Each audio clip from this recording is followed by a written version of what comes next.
Hey there, tech enthusiasts. Welcome back to our channel, where we break down the latest gadgets and how to use them like a pro.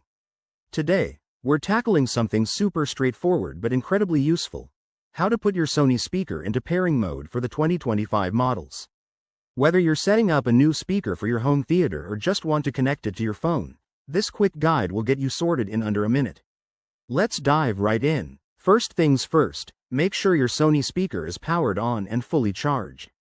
Most 2025 models have a dedicated Bluetooth button, usually located on the top or side of the device. It's often labeled with a Bluetooth symbol or the word pair. To start, press and hold this button for about 5 seconds. You'll know it's working when you see the indicator light begin to flash, typically in blue or white, depending on your model. Once the light is flashing, grab your smartphone, tablet, or any Bluetooth-enabled device.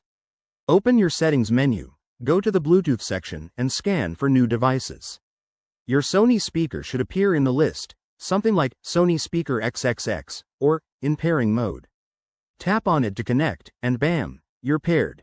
If you're using the Sony Music Center app, which is recommended for 2025 models, open the app and follow the on-screen prompts for a smoother experience. Now, a quick tip. If the speaker doesn't enter pairing mode, try resetting it by turning it off and on again, or check if it's already connected to another device. This can sometimes cause interference. Remember, the 2025 Sony speakers boast improved Bluetooth 5.3 technology for faster and more stable connections, so you'll notice a big difference in sound quality.